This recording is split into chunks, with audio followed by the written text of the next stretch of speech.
Okay, and we are live once again. Oh,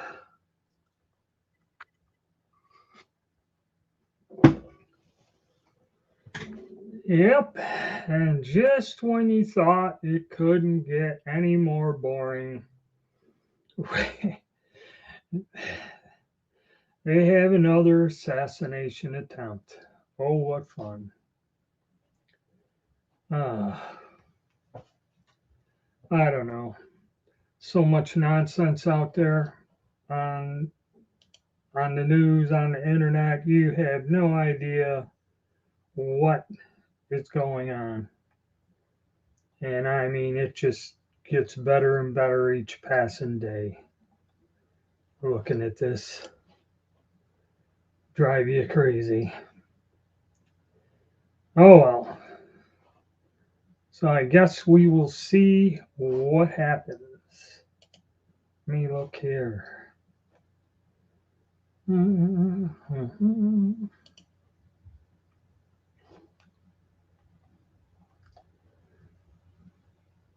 Yep, got some videos planned talking about milsurp. Right at the moment, the economy is still bad, Mornington. And all of these, mostly handguns, because most obsolete weapons, be it military or law enforcement, are going to be handguns. Since the 1960s or whatever, all militaries issue rifles that are selective fire. So, other than kits, and I'll talk about kits here in a minute, but most of the deals coming through are just older handguns.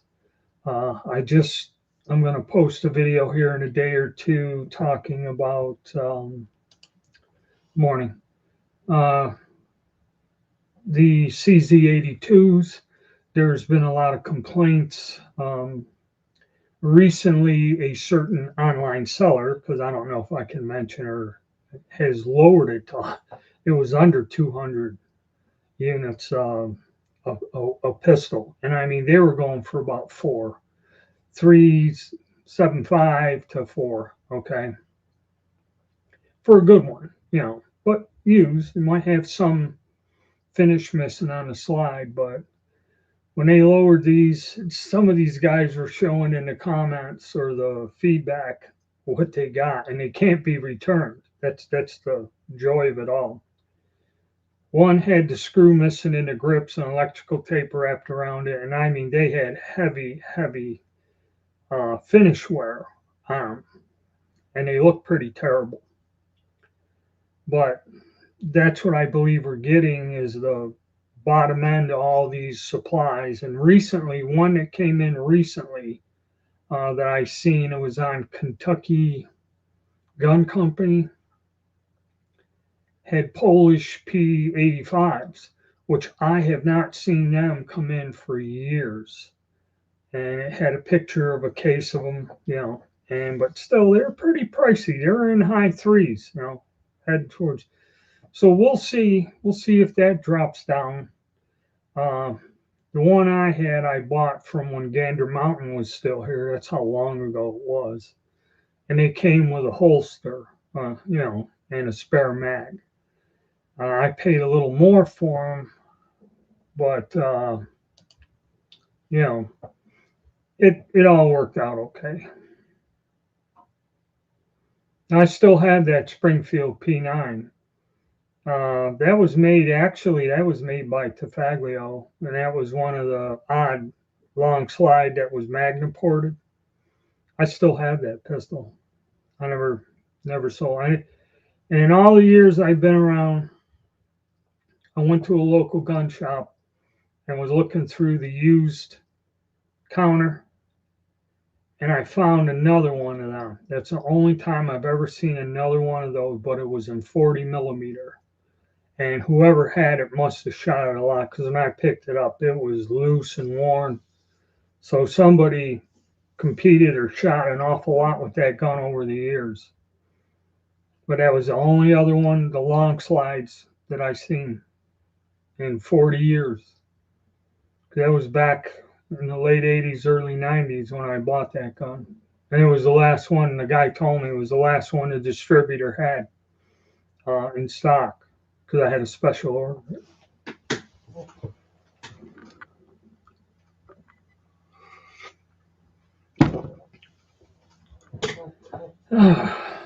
Yep. What was I talking about? Oh, yeah. What's coming in now? And CZ75s, a bunch of them have showed up, and there was some people doing some videos showing the different styles of the guns. They would rarely show up, and generally when they do, they're quite worn. Okay, I've seen some over the years, and whenever I seen them come in like as a surplus, they were pretty beat up. Um, and actually, the earlier ones, if you're a collector, are good. But then you can go and buy. You can buy new CZs now, which in the old days you couldn't. Back in the 80s and 90s, you couldn't do that. All right.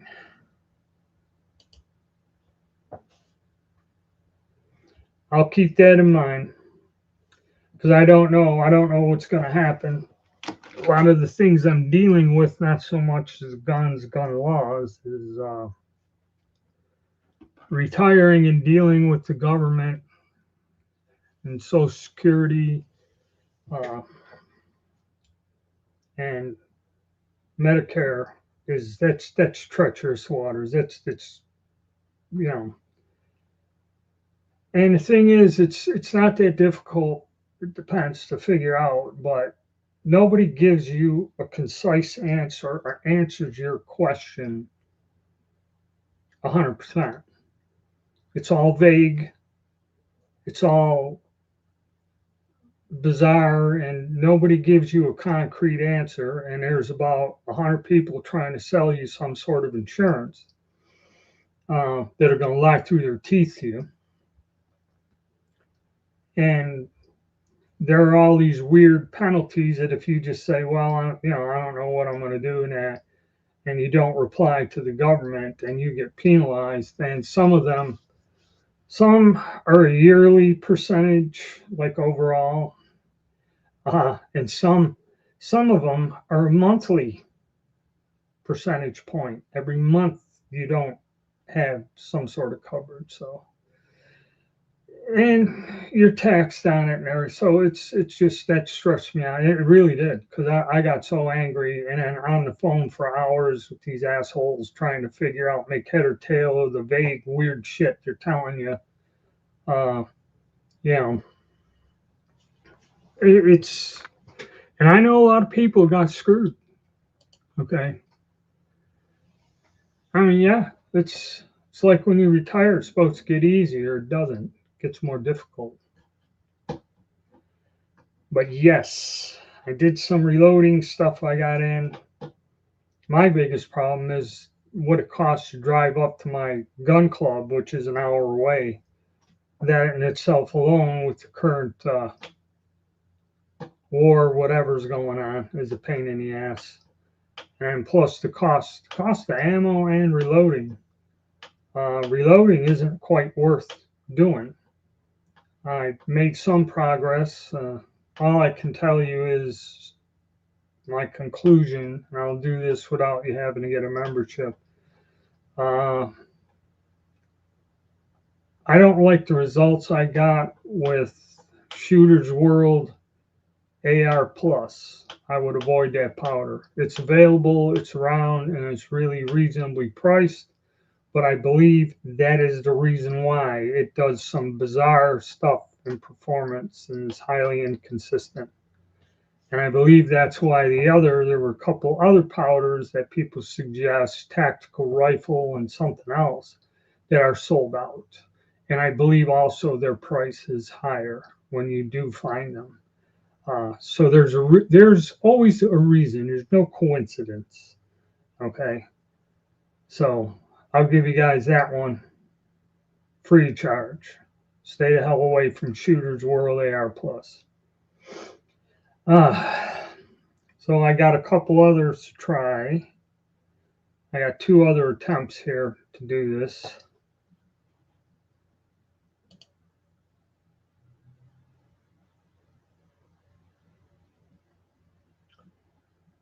Well, it depends. If I can go and reload a cartridge that's kind of match grade and shoots in my gun, and a lot of it is tailor making it to your gun because all are different, the barrel resonance and that. If you find a load that works in your weapon and is great, then it's kind of worth reloading. If the performance and the accuracy is better than off the shelf stuff. With AR-15s using full metal jacket bullets, doesn't matter how expensive they are or whatever. 55 and 62 grain bullets using a military load, you're getting about 1.5-inch groups to 2-inch groups, and that's at 50 yards. That's about the standard accuracy, all these budget ARs or whatever. Every now and again, you'll find a brand of ammo. And this is what's screwed up. You got 3 different guns, 3 different brands and bullet weights of ammo, and one works in one rifle, shoots under an inch group. Another type of gun or ammo and bullet shoots in one gun, shoots 1 inch or below. Okay. Put it in a rifle with a more expensive, heavier barrel. Okay. It shoots 1.5-inch, 2-inch group. So it'll drive you crazy. But reloading, if I can get it to where it's, like a match grade round, that's why I do it. Other than that, it's not worth it. Truthfully, I'm doing it so I move around, keep busy, and give some people some alternatives other than just 1 or 2 powders. My members, give them some new info.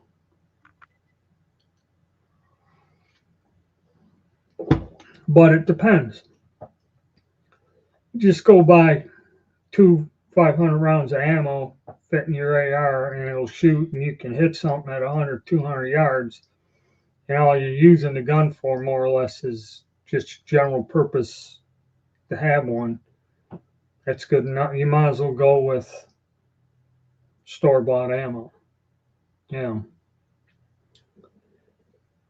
Because who knows what the future holds. Never know what's going to happen.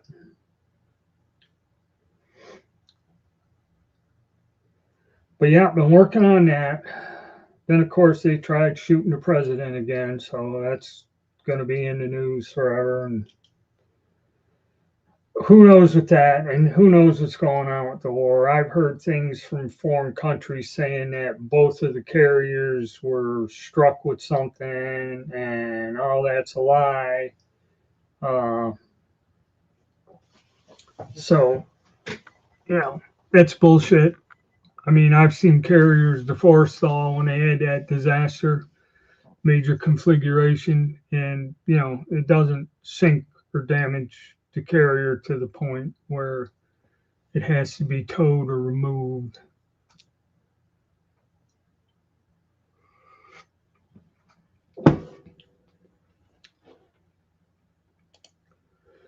Reloading equipment prices. What about them? I've been reloading for over 40 years, so other than me getting that new press from Lee, that classic cast press, is probably the best thing you can get. You can reload 50 BMG and all them weird dies that Lee makes for the there's several dies they make, the oversized ones for some of the older calibers. But the price on that hasn't dropped, and resale on used equipment, I don't know. It's tough. So, if you Don't reload. Probably starting to reload would not be a good thing unless you have an awful lot of calibers that you can't find factory ammo for. But that's also not an area for beginner to get into.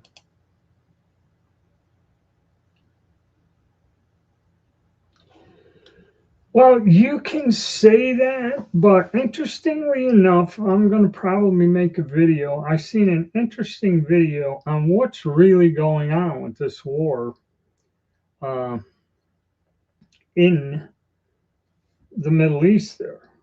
Okay. And there are parts of it, and the theory or whatever this person put out is first off, recommendation watch the movie Rollerball, the one from 1975. I rented it and watched it last night. I remember that when I was still in high school, okay, or just starting high school. Rollerball. And if you look at the political ramifications, not so much the gore, violence, and idiotic thing of people killing each other in the ring, but who runs it? And somebody stated about what's going on there. It's the new angle, and it's going to eliminate a lot of things that are set up in this corrupt global political system we live in, the post World War II setup. It's shot, it's done, it's gone. And it's going to be where energy will be controlled by corporations, not by countries. Okay. We've kind of done it with the dollar being the global reserve currency that's kind of faltering and waving. And I guess there's a plan. I forget what that thing is that Trump has, some kind of a peace uh, initiative or program or organization. This is what it's going to be behind it. And I guess what they're going to do is they're just going to pipe the oil, electricity from the solar farms they have out there in the desert, which could place one. Uh, the only thing is liquefied natural gas cannot be piped, cannot be sent through a pipeline. So there's a little snag in this theory. It's not 100%. But what they're going to do is they're going to create these pipelines across the Arabian Peninsula. And guess where they're going to come out? They're going to come out in Palestine there. The section right by Israel where they're blasting everything to flush out supposed terrorists. They just need the space to make that the Mediterranean's friggin' point to pick up energy. Okay, so that's one thing that fits into the puzzle. The second thing is it's going to be run as a corporation. It's going to have its own, much like Blackwater or something like that, its own, whatever they call it, military contractors. They're going to have their own military force that is part of the corporation to guard this setup and guarantee it. And also, the strange thing is, because the mines, the no mines, this and that is being blocked, nobody will insure the ships, which the ships are usually insured in wartime just for like 4 times the rate, but they're not doing that. And then how this is all going to be done is where all these major US insurance companies are going to gather under one collective group and do the insurance. And then once this is in place, the Europeans, because they're over a barrel, it's falling apart. Or any country that wants to be into this energy network has to pay, okay, and get their energy from this network. And it's pretty interesting theory. if it's true, it's pretty shocking, and there are going to be people who are going to be in power without having to get elected.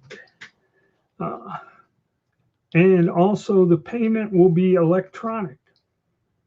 So it's a complex thing, James, man.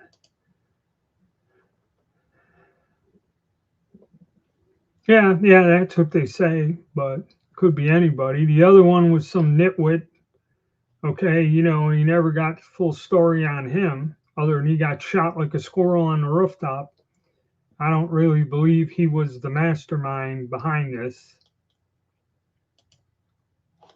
Good morning. So yeah, something new. The only good news that I can say when it comes to all these conspiracy theories is, I guess, finally, I remember the assassination and uh, or the events of the assassination and how my parents discussed it. And my mother said, she goes, "We will not know the truth about what happened to President Kennedy." She told me this when I was quite young. For at least 50 to 60 years after the incident. Because she goes, much like the assassination of Abraham Lincoln, it was a very long period of time before anyone would discuss a lot of the details and the circumstances that brought about President Lincoln's assassination. Now it's history after all this time. And no, it was 100 years. And she kind of said that just like a cliche or something. But she was correct. It's been a long time now, 60 some years. And these people are putting together stuff that was there, that was covered up by J. Edgar Hoover, the powers to be, the politicians, all of them. And they're proving all of them were crooked, corrupt, and covered all this stuff up. It's like the Epstein files. There is nobody in a position of power in the government or all these billionaires they court and people that donate stuff that aren't implicated in the Epstein files. Okay. And it's like that guy. Matter of fact, I ordered some of his wine, that Michael Francesi. He did a video on that. And I didn't know he's some ex-wise guy from up in the city, New York City, and he sells wine. But he did a video about the Epstein files. And he said, plain and simple, it is a blackmail machine. He goes, it is a system. It was set up and run where they put this Epstein guy that basically everyone's saying is a nobody, is the front man of this. Okay, and then all this money comes pouring in from very bizarre places. And he's the front man for a blackmail machine. And that gives political leverage. And of course, and he explained how it attracts all these people, people that are public figures. All right. If they had a picture of me, I don't know, with them, they don't, who cares?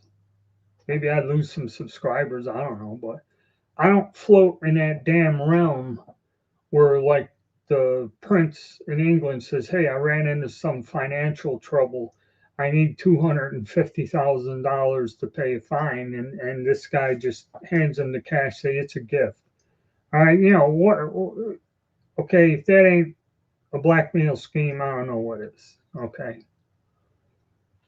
And plus, you have to have something that they need to where they got you. I like Bill Gates. All of them. I never seen him. I never been to his island. That's all, and they got photographs of him at a party and all, everything. I don't know nothing. Clintons too. Well, no, I don't know. They were at your daughter's wedding or one of them or something. Well, that was as an add-on or whatever, partner. I love it. They're all corrupt. They're all.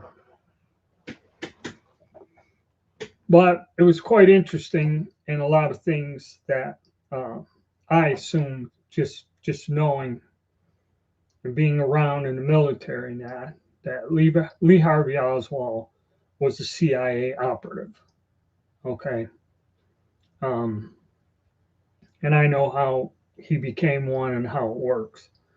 But that's basically what he was. He worked for the CIA. And actually, the one guy that said he was one of the shooters, some other criminal that was in prison, when the guy asked him, was Oswald there or whatever, and he goes, no, I don't know where he was. I didn't see him that day. And he goes, I don't believe he had anything to do with shooting anybody. Okay, so. And then if you go to some other astute historian, lawyer guy, whatever, that did all this digging in all this, um, he comes up with the connected people, Marilyn Monroe, you know, Kennedy, and this woman that was a news reporter that knew what was going on, going to write a book, explain how all of this worked. And they found her, like Marilyn, with, you know, an overdose of sleeping pills or something, nervous medication.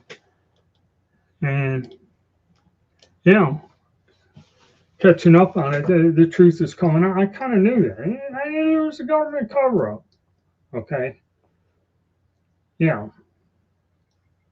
But the official word still is Oswald was the only guy that did it with an old beat up Carcano and a cheap little Japanese made scope, I guess, or maybe it was American made. You know. But it's interesting how stuff comes along. And what it is really now all the people are talking about have long died of old age, you know, that are involved. They're no longer politically in power, you know, some of them. Um, and, you know, there was a lot of other strange things in there also. But don't know. Don't know. It's interesting reading, but it is fun. Let's see. We got a question.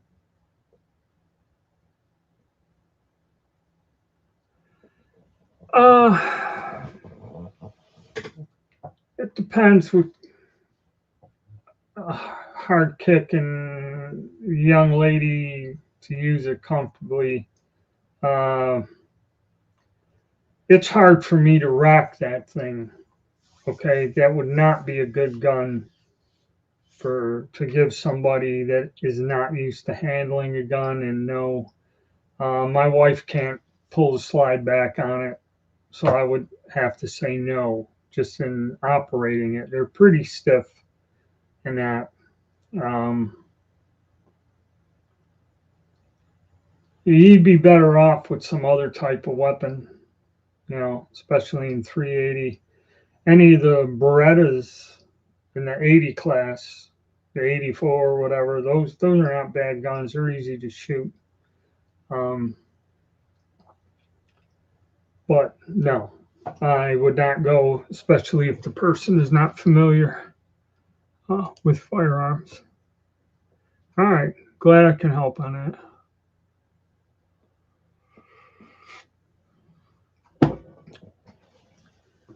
But yes, to do some more experimentation with the 5.56. And yes, reloading is not, you know, the amount of time I spent, the results I get, there's a lot of time involved and I'm not happy with the results. So a lot of time wasted, but now I do have this material. I have to decide how I'm going to try to use it up one way or the other. But I got two other powders I never worked with and I'm going to try and see if I can get some better results. I hope so. More consistent results. The bizarre ones that I have.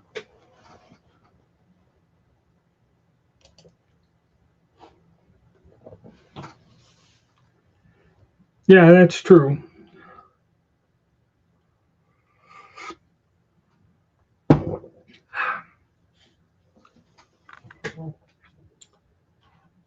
Oh well. But yes, weather's somewhat getting better. It got excruciatingly hot the past few days, and then actually me and my wife were sitting outside relaxing, and it was cloudy. They said it was going to rain, and I mean, in an instant, uh, you know, wind picked up, temperature dropped, the rain come, and I mean, the temperature dropped from like almost 90 to 60 some odd degrees in a matter of an hour and a half, which a lot of that shit is not very good. But if you watch Redacted, they explain how people control the weather.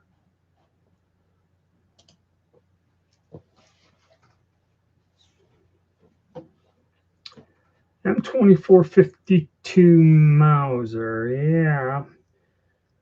Those are still coming in. They still have a lot of them. That's about them Yugo guns are about the only ones you see coming in.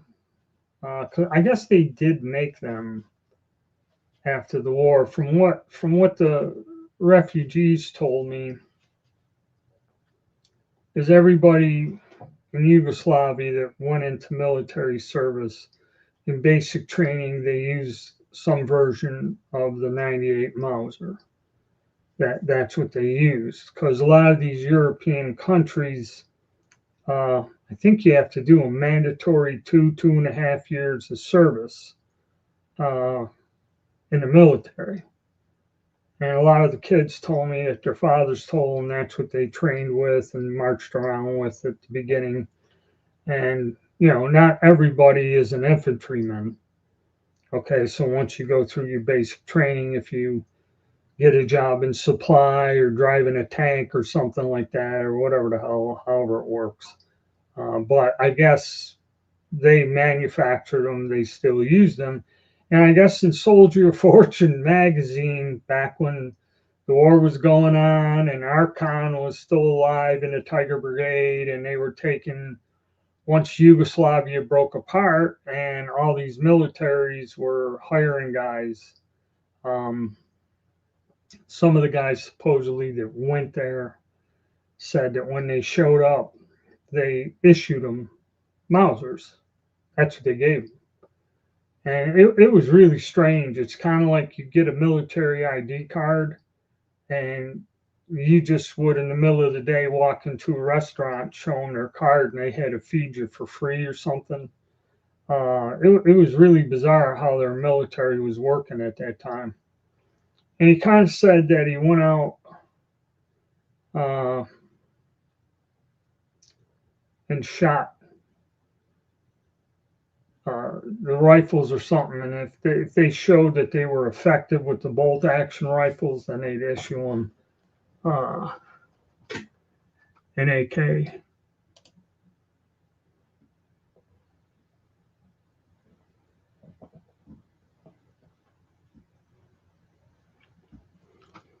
Yeah, the Turkish Mausers, I forget, a friend of mine, he was selling them. And he said what they were going for, he'd buy a truckload of them and just sell them at the gun shows, mark them up slightly, and just move them. Okay. I don't know what he was making per rifle, but you times that by 50 or 100, okay, 30, $40. All right. Not a bad deal, especially when they move fast. But Turkish Mausers, some of them are pretty beat up.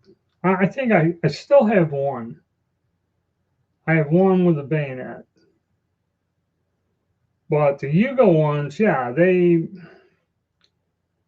because like you said, they're not connected to World War II, even the reworked ones, and that's what I have. I have a reworked one. It is a German Mauser. They just ground the receiver, put the Yugo crest on it, took all the swastikas off of it, and that does not have the appeal. But it is a German-made gun with a brand new mint bore on it, and it shoots great. And I didn't buy it for a collector's item. I just bought it for a nice 98 to shoot. That I didn't, because truthfully, the last mint matching one I sold sometime in like 1990, I had a hard time getting a guy to pay me $350 for it. And that was BYF or something, you know. And I mean, it was mint. It was mint matching. Okay, you could find them around. There was a ton of them at one time brought in this country, and they went for about, you know, you could get them for about two back in the 80s. You found them, and they weren't being brought in. This was just something that you'd have to dig up at a gun show or some guy selling guns or something. Two, three, 300. Now they're all, you know, a beater goes for 800, and anything even close to good matching is well over, you know, $1,000. You know, who the hell would know? You know, and then again, I ain't holding on to the damn gun, dragging it to every place I live for 40 friggin' years. And, you know, you do life. You know, I don't know how any of you guys live, but life ain't exactly charmed for me. You run out of cash, you got to buy houses, you got to get a new vehicle. You can't hang on to it all forever, you know.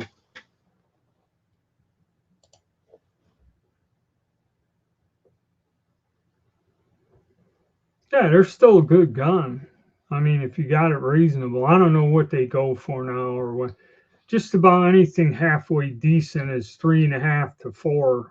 Okay, be it a Mosin or any bolt action gun.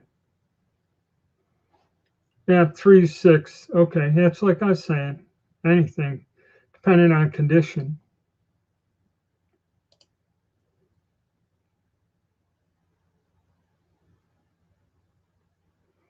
Yeah, that's why I kept that reworked one. I just wanted a gun to shoot right on all the time. Matter of fact, I have to drag that out and shoot, see what kind of ammo I got left. Damn ammo I bought all those years ago is crap. Maybe I'll load some. Be good to have a nice load for an 8. Matter of fact, I did. Well, that was because I was doing my. Now I'll tell you guys one of my secrets, free charge. You go get an 8mm, you get a 180 grain bullet, okay, and you go and find the load data for 3040 Craig and load that weight of bullet using 3040 Craig ammo because it's lower pressure, or 3040 Craig reload data because it's a much lower pressure gun, and you can make yourself a regular 8mm round that you can fire an 88 Gewehr without having to worry about blowing yourself up. It does not have to be 150 grain bullets. It's all about the friggin' pressure. Because truthfully, the 8mm Mauser or whatever the hell you want to call it, okay, when you buy hunting ammo, you know the difference. The cartridge is rated for a lot more power than what's loaded here in the stateside. Okay, actually, Remington ammo, an 8mm, my grandfather hunted with it for years. It's loaded down. Okay, but he bagged over his lifetime 20 deer with it, with an old gun he brought home from the war, had it sporterized. Okay, it's a good big game gun.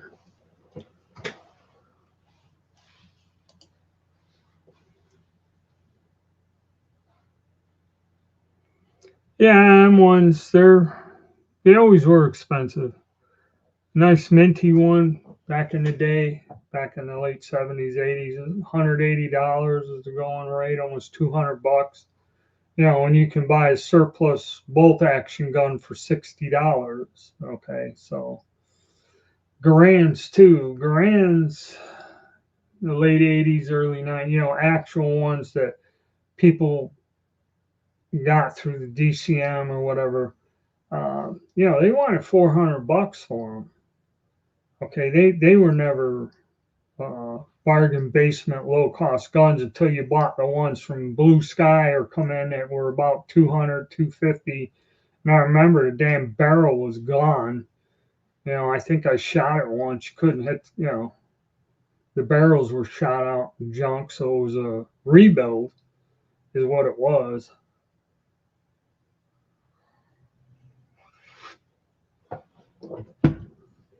And the carbines that came in, I think out of Korea or something, they had this weird stain they put on the stocks because the stocks were so beat up.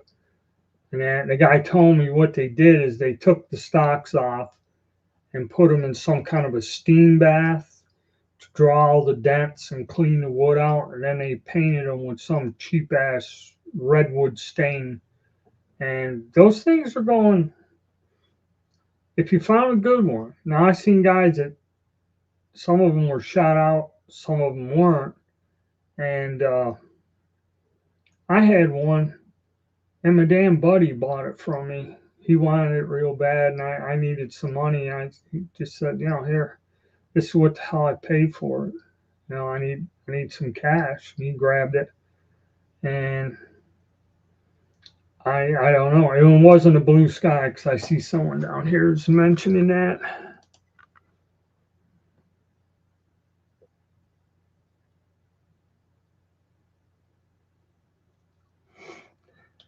Yeah, depends if you find somebody who really wants them. 900 plus. Ooh. Yeah, they damaged the barrels stamping them because if you ever seen an example of one, if you look at it, yeah, they if you ever seen one, you know.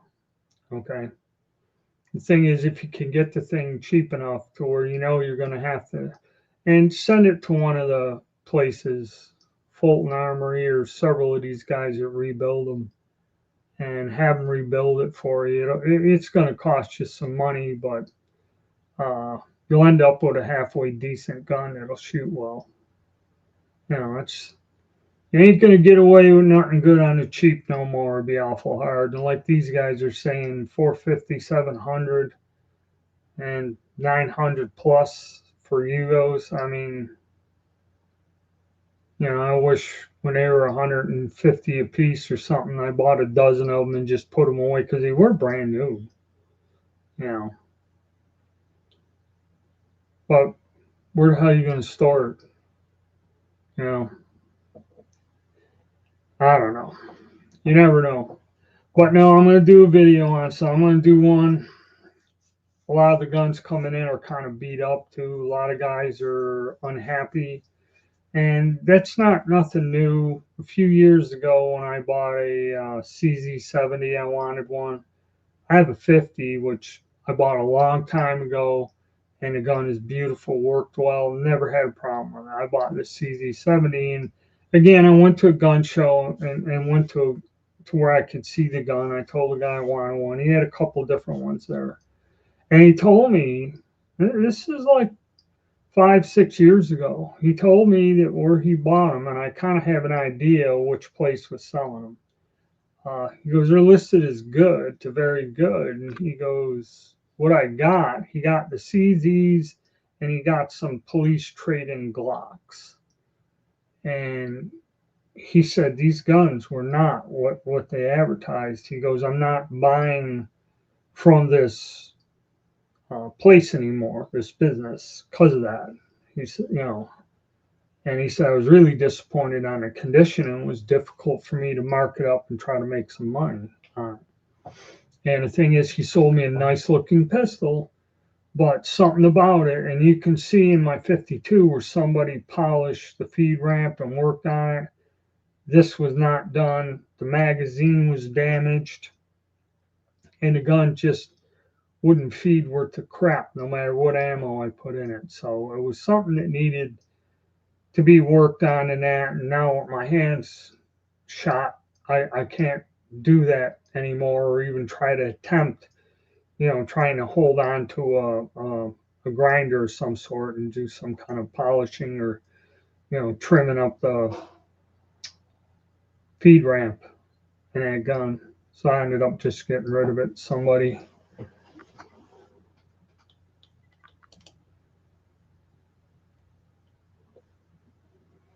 No, you find things still in Cosmoline.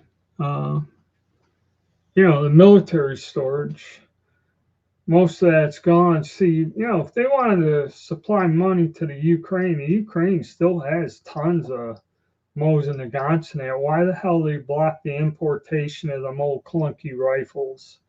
I have no idea. Okay. They made 37 million of them. There's still a couple million of them floating around somewhere in them nice storage boxes. You know, hell, they should just lift the sanction on the Russians. You know, but I believe people did. A lot of the politicians complained that a person can go and buy a dozen rifles in a case. There were people I know that bought them. I was thinking of doing it. I would have had to have my dealer drive down somewhere with me down outside of Charlotte and have him, you know, come in there and I'd load the thing on a truck and then we'd have to go back and go through the thing of putting it all in his books and transferring it to me. But I was thinking of doing that once. See, because I was going to go pick it up. So I'd have to have the guy go down there, negotiate the deal, and then just transport it back to his shop and do it. But yeah, you could buy at one time, you buy a dozen guns and tins, cases, and cases of ammo. And that would be like when I do my critiques and reviews for hard times, or like that's why I put that militia category. It's not. It's kind of like a shit hits the fan, but it's more like a natural disaster, something that will eventually uh, be relieved, much like what happened in Western North Carolina. I mean, where roads are washed out. Uh, there were probably casualties in the law enforcement personnel. There were a heavy casualty rate in just the civilians. And I mean, there is no help. There is no getting out. You're kind of isolated and trapped. Yes, eventually over time, things will be relieved or get better. But for a time, you're stranded, and it's up to you and a few people around you to defend yourself and your property and that keep looters and stuff out. Basically, is what that was. Uh, Something like that would be a nice thing to have for that purpose, just in case.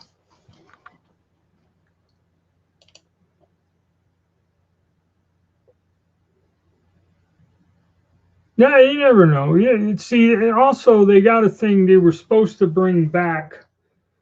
The Koreans still had M1s in reserve that were serviceable.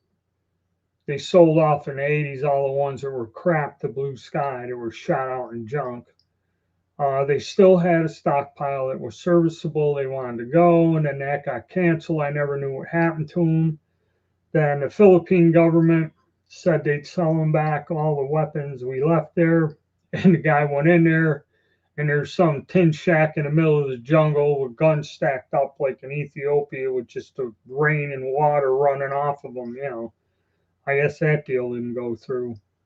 Um, but who knows?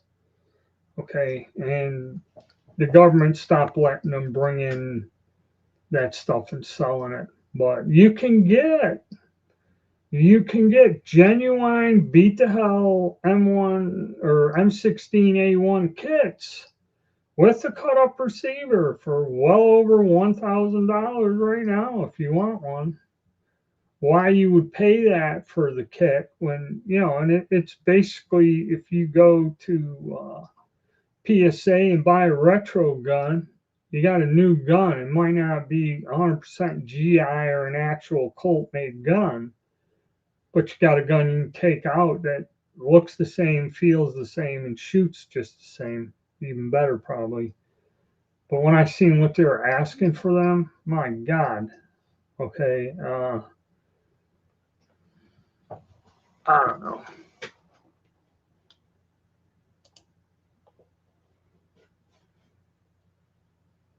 Yep, German guns still in Russia.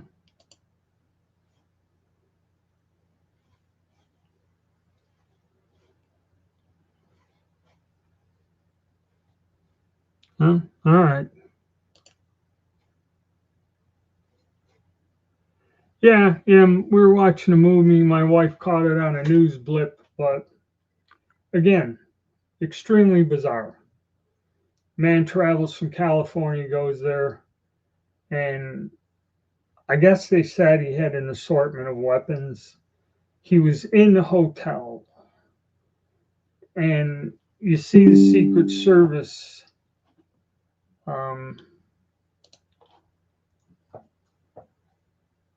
was set up, and the metal detector, all this crap, and they're all standing there. The dinner's going on, and from like a side door in a hallway, all of a sudden this guy runs out, and I don't know what he had on him, but he did not have a long firearm like a shotgun or a rifle, and just runs across the lobby, and all these guys, man, just start pulling their guns down.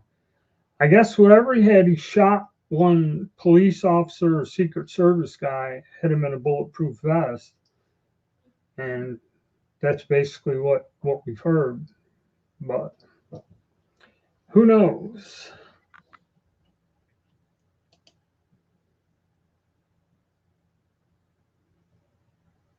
That's true. I mean, you don't just go out for a drive and say, hey, let's go. Well, do what he did. I don't want to use the word and get flagged by AI to anyone, be it a politician or your neighbor, whatever. You just don't do that. And again, you don't know if this is all being done as a stunt, okay? Because the effects of this, no matter if it's all theatrics or whatever, it's not good, okay? And who knows what's behind it? It's crazy.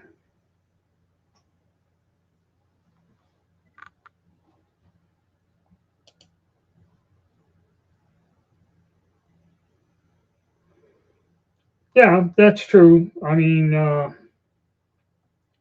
remember that. I remember that assassination and all that, the Brady Bill and all this other shit. And that's the thing. We're still the only country that does not have super restrictive gun laws or have disarmed the general populace. Most of the European countries do. A lot of countries have disarmed their populace because the future does not look good, and there's a reason for it.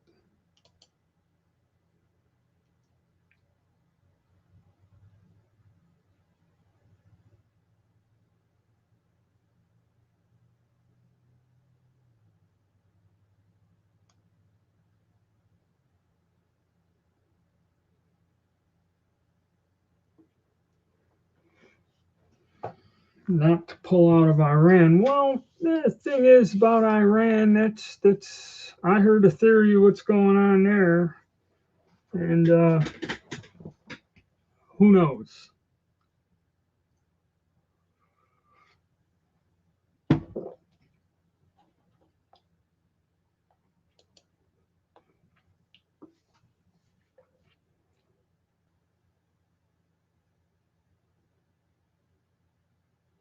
Well, everyone's got to have a hobby. You know, I don't know. A lot of things I don't like. I don't need to celebrate or go crazy. How you doing, Eric?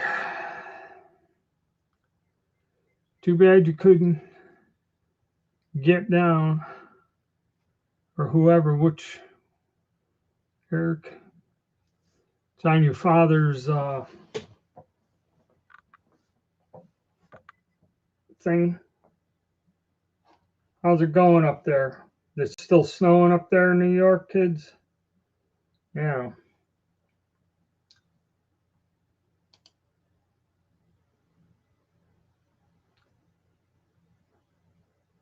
Before all of what? Things haven't been good for quite a long time. But yeah. So yeah, we're gonna see how this throws in the mix or what happens next. And yes, probably they're already screaming about new gun control laws and everything to push through to make everything more difficult and harder to do. But I guess we will see what happens. Still pushing the bills and the bans with the economy crashing. There's a lot of places. I was talking to my transfer dealer, and he told me the local shops and dealers they're not selling anything now. Guns, ammo, holsters, anything. The recession, which we've been in a recession for quite a long time, okay, and now with everything the way it is, the high gas prices, the inflation, everything, it's awful difficult. The only thing it hurts us, these guys are telling me they're seeing guns going for 900 plus on the gun broker. I wish I had buyers like that. I, you know, part with some of my collection, get back on track financially, but uh, that ain't the way it works locally. That's one thing I found out.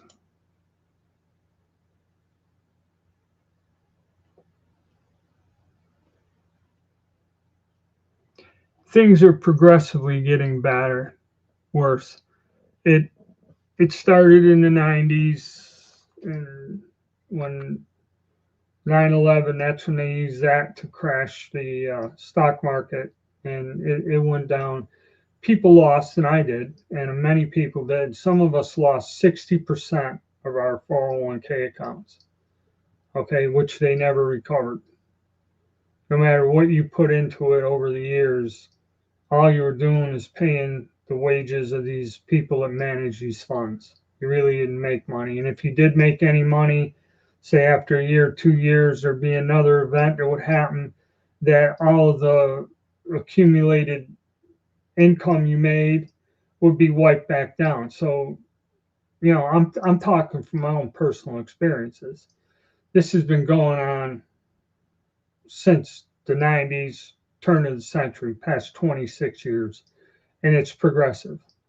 You have one thing after the other. 2008, the housing bubble burst or something, again, wiped out 401ks, took a hit. People were unemployed for 2 years. And then trying to get back into work also was extremely difficult. After being out of work for over a year or more, I finally got hired by a major company to work in a machine shop, and I was kept as a temporary employee. Along with when they hired me, they hired back some of the people that already had time in there. You know, 10 years, 15 years. I was hired back with a couple fellas that got laid off, and they were temps like me, and they kept us like that for almost 1 year, okay, before they hired us as permanent employees and rehired the men that were there with me. That was some bad times. There wasn't a single place manufacturing. What they did is the companies that still were functioning would only, for health insurance reasons, or I don't even know if they gave health insurance, they might have stopped them. We're only working 30 hours a week.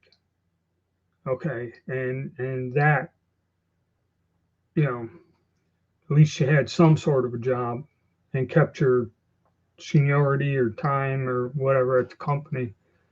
But yeah, it was not a good time. And I think we're going to go through another cycle of this crap again.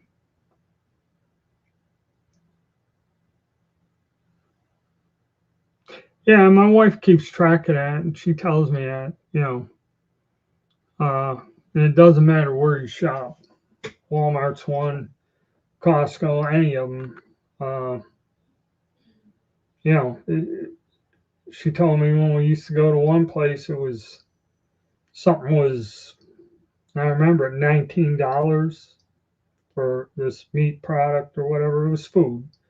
And then it went up to 22, 27, whatever, almost 30. Then it topped out $37 for the same thing. Okay.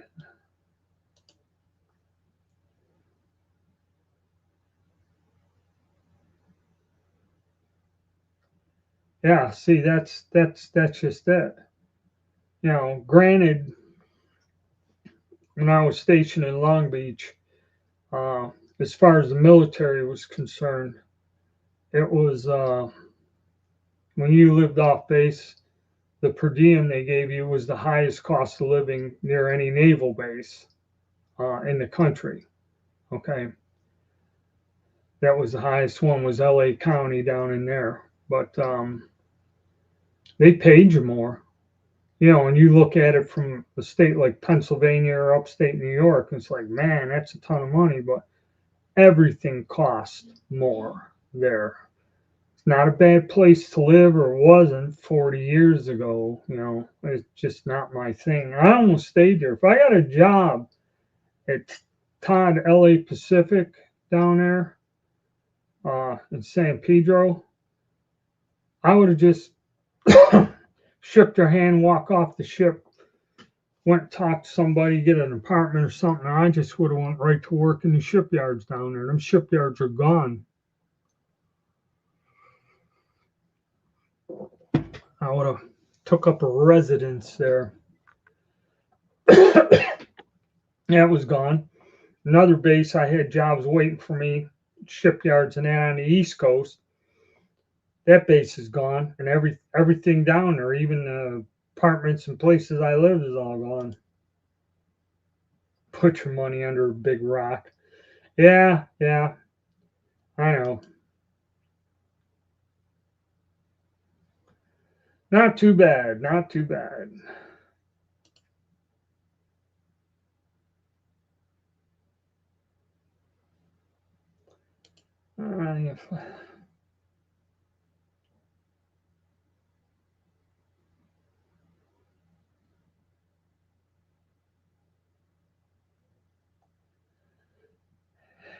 Yeah, you could.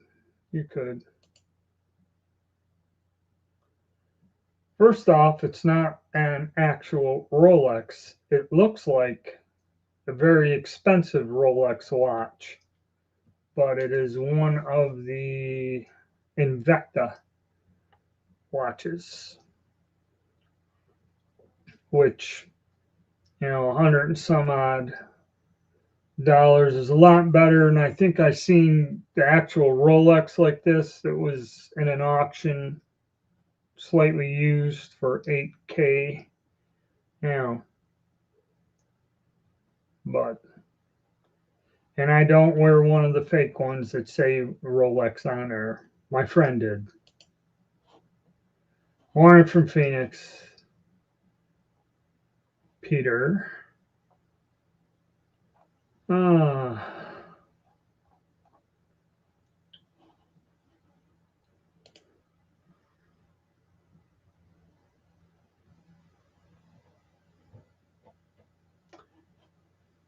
Rolexes are good watches. It's what James Bond wore.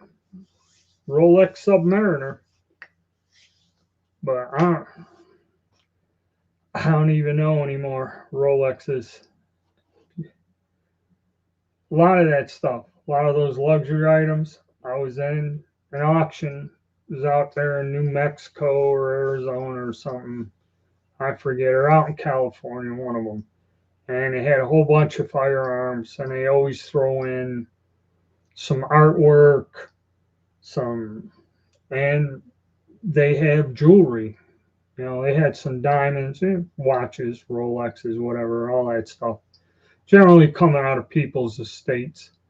And I mean, they had some insane diamonds in this one auction, diamond rings, marquee cuts, all this other stuff. And I'm talking stuff that's 2-3 carat diamonds or something. And I just was watching those to see. And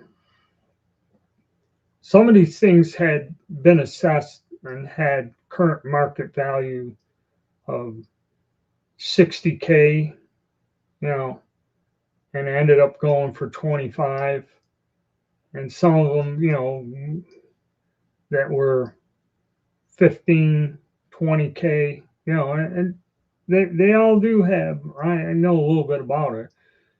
They do have a certificate and appraisal and what, you know, at one time what the going rate per carat was for these diamonds, and you look at the cut and all that other stuff in the actual diamond itself.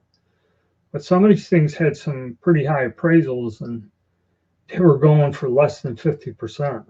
Okay, so it's like stamps.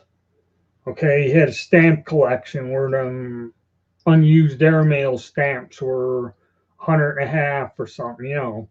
And now one guy did the research from 1988 till when this is 2020. You can take the value of the good stuff, you know, not the stuff you get in a big packet for $5, or the actual building a collection worth money, have lost 88% of their value. So holding on to your old stamp collection ain't going to save you.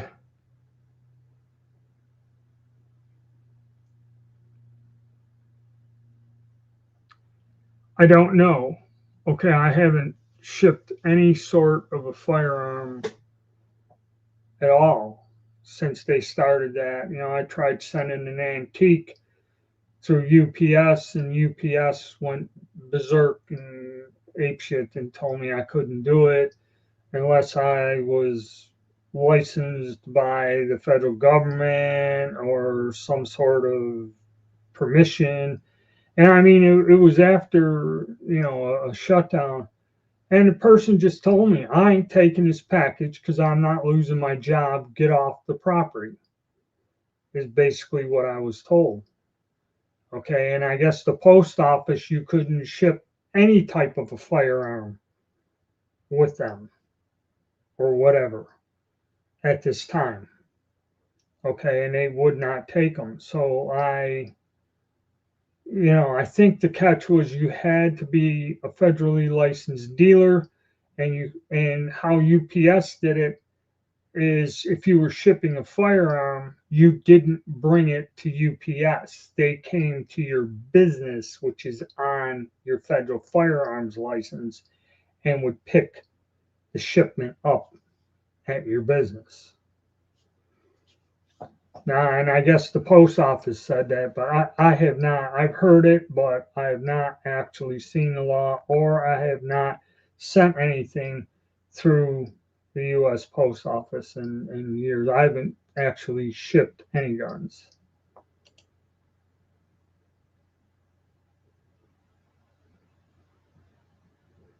I don't know. When you get some time, watch the video. Long guns, yes.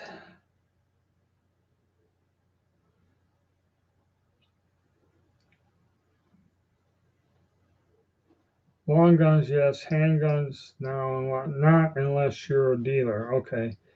It kind of was, I don't know.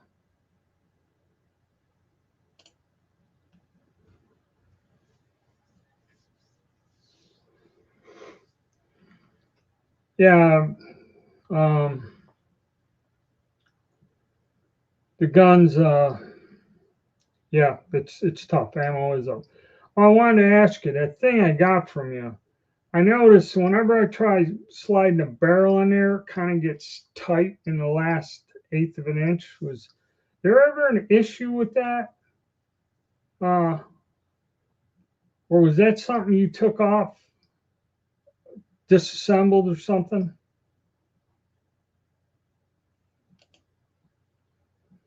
I mean, no on handguns. All right. So, yeah.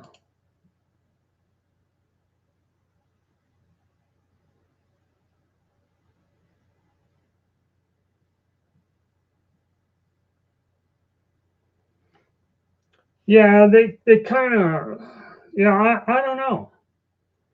Okay.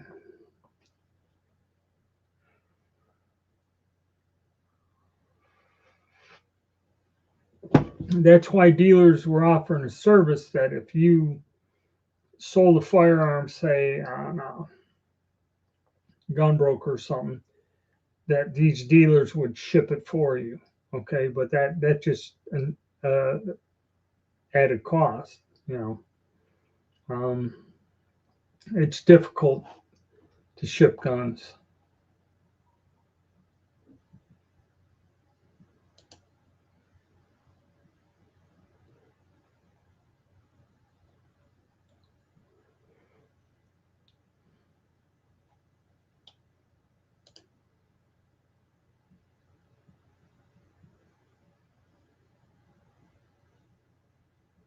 Tool to pull the barrel. So you had to pull the barrel out of the receiver. It wouldn't just pop out. All right, because it doesn't look marred or nothing, but new barrels don't like sliding in there. At least the one I had to send back the barrel that I got. I had another one that doesn't like going. It probably will go in, but generally they uh, do slide in. So I don't know if somebody torqued the piss out of that, or that's just a little bit on the stiff side. Have to look into that, but I'll find out here in a short while. A couple weeks, I'll be working on that.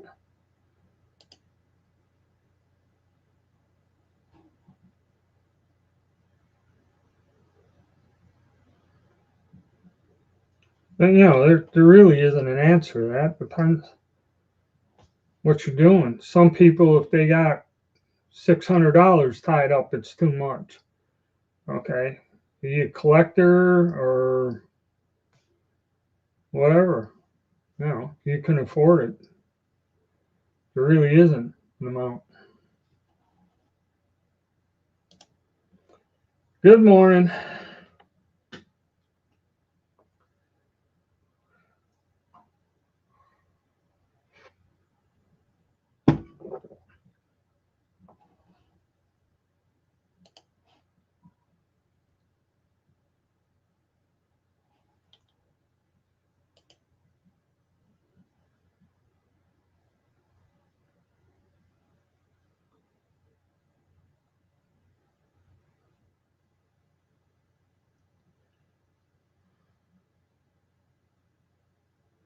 All right, I thought so. They over torqued it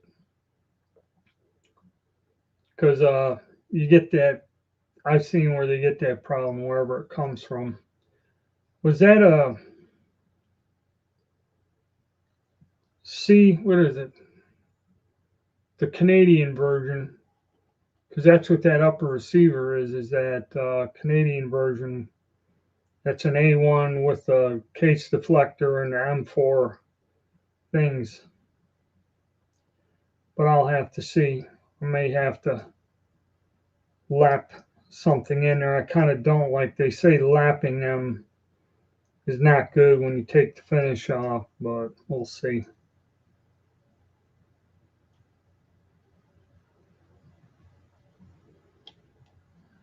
All right, I'll have to look.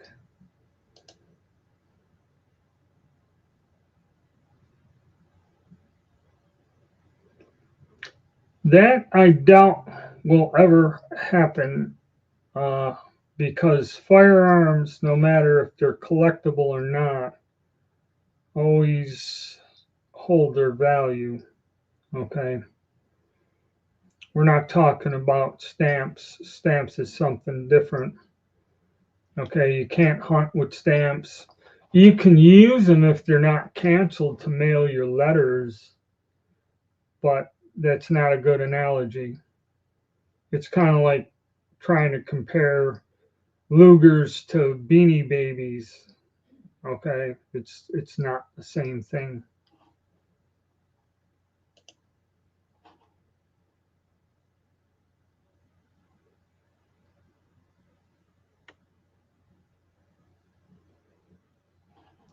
Yep.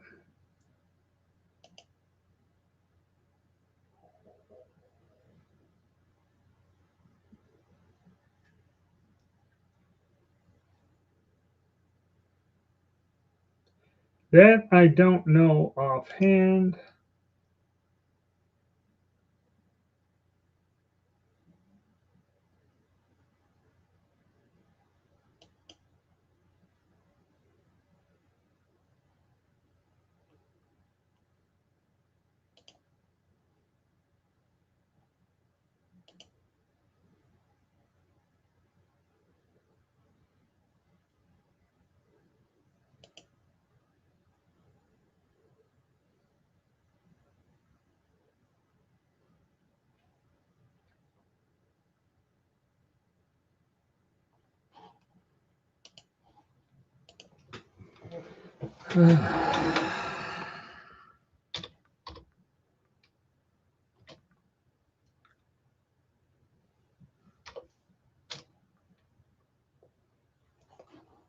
Let's see.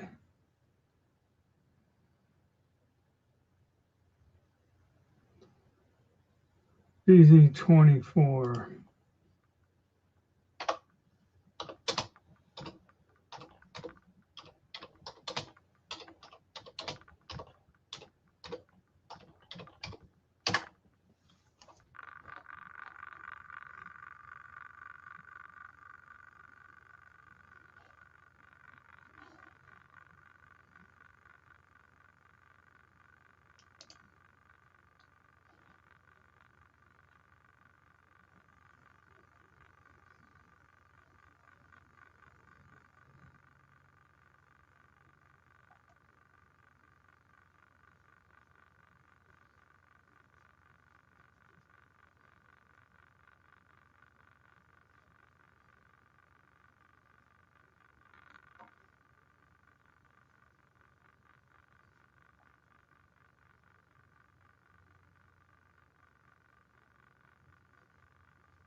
Let me see here.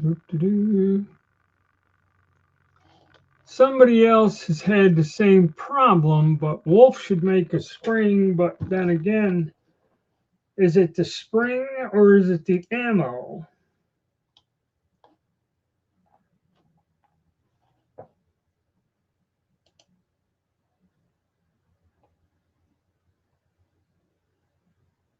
Yeah, because I understand why you find that there's something in stamp collecting. There's a whole bunch of unused stamps, 3, 5, 10s. Yeah, I'm talking some of that stuff. Yeah, I'm talking stamps that are going for hundreds of dollars, if not more. And the thing is, you won't find them in most collections.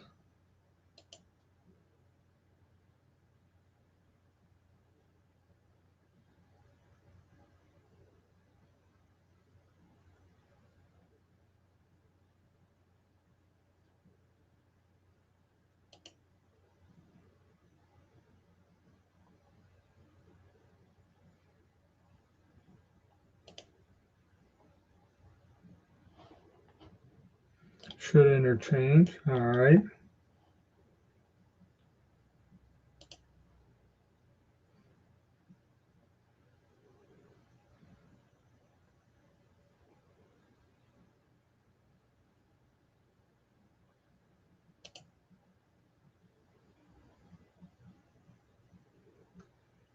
Maybe just buy a new spring.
Well, here's a problem with that theory. Everyone's saying when the baby boomers die, there's going to be this wave of guns that flood the market and going to be out there, and it's going to be the same as stamps. That's not true. I've seen guns come in stacked like firewood 40 years ago, okay, and they've sold out. When they were selling uh, the Mosin Nagants, again, thousands and thousands of guns I've seen sold myself at gun shows. Where do they all go?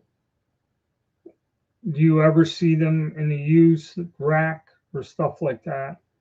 And generally, when you do see them show up, there's not 50 of them, one, two, and people, that buy the guns will sell them and for a markup. So you're not going to see a price drop.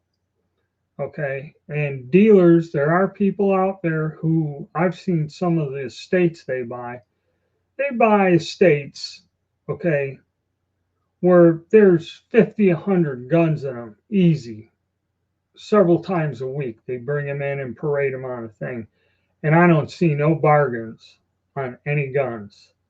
So your speculation that when these estate sales and masses, okay, are happening is quite wrong. All right. You're not going to have 5,000 people all dying the same week and have all these estates dumping in there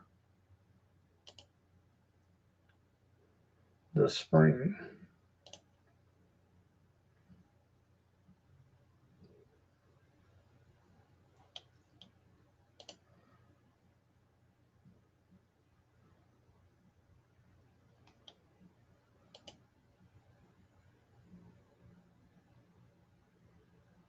Yeah, yeah, you can. You just put a link down there in the comment. What's it a link to?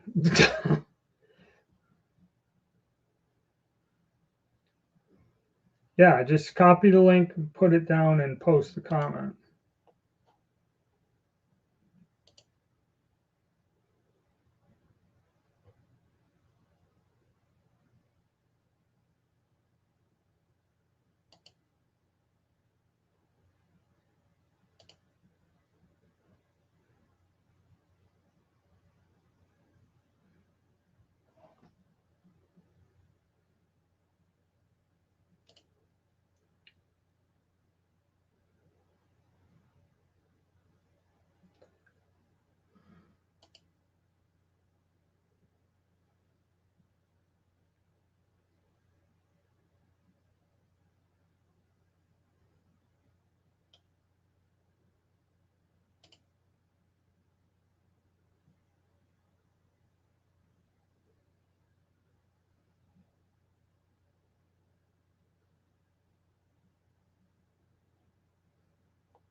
Yeah, imagine that.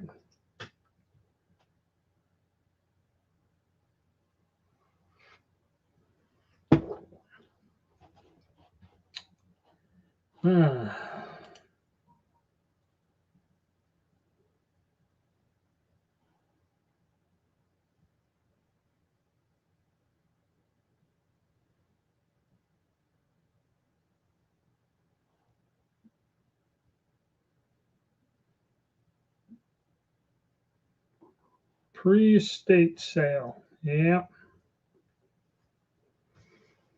Oh well, gotta see.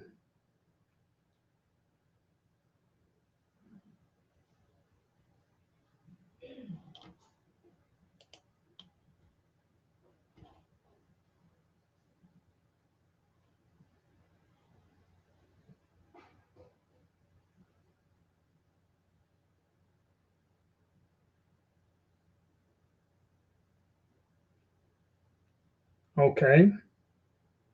So what does that have to do with a bunch of people dying and lowering the prices of surplus ammo. You're buying ammo from people because they want to downsize and move.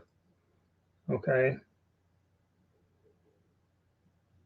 Don't understand the concept. Yeah, I could find people that are hurting for money and buy shit at like 30% of its damn value if that's what I wanted to do for a living.